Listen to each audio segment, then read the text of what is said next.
امام کے ایک شاگرد تھے فضل بن مفضل بن عمر. البتہ ان ناموں سے گھبرا نہ جائے کریے آپ.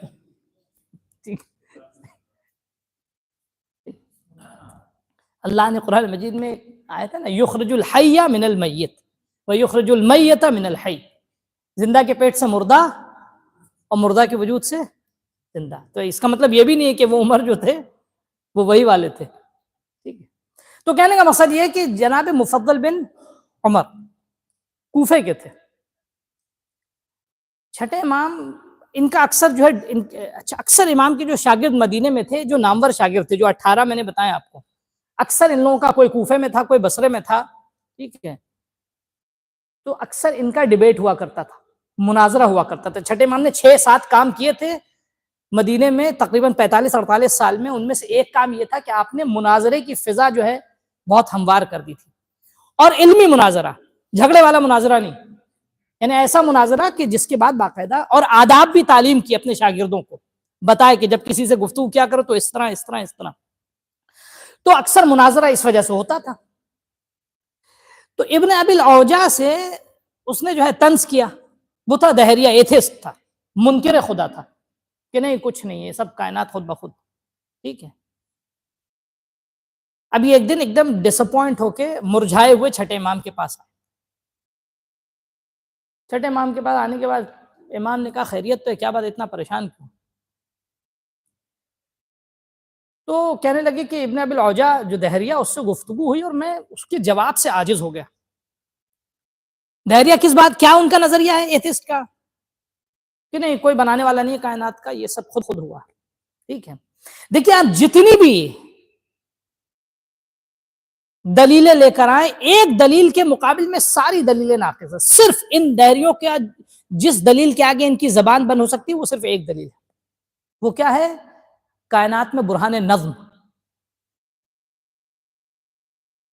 یعنی کیا مطلب؟ اب چھٹے امام جو ہے ان کو انہوں نے بلا کر 4 دن تک یہ حدیث 4 دنوں میں نقل کی ہے. چھٹے امام نے ان کو 4 دن میں بتایا. وہ حدیث آپ دیکھیے گا توحید مفضل کے نام سے حدیث. یہ توحید سن کے لوگ سمجھتے ہیں خالی اس میں اللہ کو ثابت کیا نہ، یعنی صرف خدا کے نہیں، خدا کے وجود کی دلیلیں کیا دی ہیں.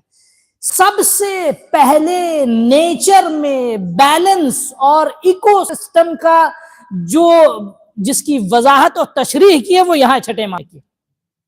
انسان کی خلقت کے لیے بتاتے ہیں، عجیب تعجب بات ہے کہ انسان غور کرے. آپ فرماتے ہیں کہ اللہ نے انسان کے جسم کو نہ اتنا کمزور بنایا ہے کہ وہ سیدھا کھڑا نہ ہو سکے، اور نہ ہی اسے ایسی جو ہے وہ اکڑی ہوئی ہڈیاں دی ہیں کہ جو جھک نہ سکے. اللہ اکبر. ایسی ہڈیاں دی ہیں کہ جو بینڈ ہو سکے، جن میں لچک آ سکے، تاکہ انسان، اور اتنا جسم میں گوشت دیا ہے، ٹھیک ہے، کہ وہ گوشت بھی جو ہے وہ انسان کی زندگی میں اس کے لیے. پھر آپ نے مثال دی کہ تم جو ہے ایک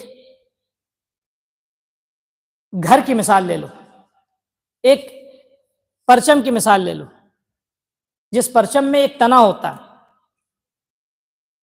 پھر اس کے بعد جو ہے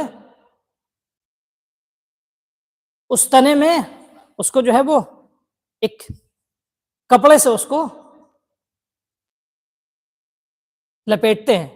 اس کو کپڑے سے لپیٹنے کے بعد اس کی آرائش، اس کی زیبائش کا اہتمام کرتے ہیں. اس کے بعد پھر اس کے بعد تشبیہ دیتے ہیں امام کہ اس پوری کائنات کو تم اس پرچم سے تشبیہ دو کہ جس طرح اس پرچم کو اور اس پرچم کے وجود کو جو ہے وہ سجایا گیا ہے، اس تنے کو کہ جس کے تن پہ کوئی لباس نہیں تھا، اس کے تن پہ جو ہے وہ ایک لباس لپیٹا گیا. لپیٹنے کے بعد پھر اسے سجایا گیا. ٹھیک ہے. اسے عریاں خالی نہ رکھا گیا، بلکہ اس کی سجاوٹ کی جتنی بھی ضروریات تھی وہ سب اس کو فراہم کر کے دیا گیا. آپ فرماتے ہیں کہ اس پوری کائنات کی مثال اس پرچم کی ہے کہ جس کی سجاوٹ میں جتنی بھی چیزیں ضروری اور لازم تھی اس کو فراہم کیا گیا. اس کو فراہم کیا گیا۔ پھر آپ نے کس کی مثالیں دی؟ پرندوں سے آپ نے شروع کیا،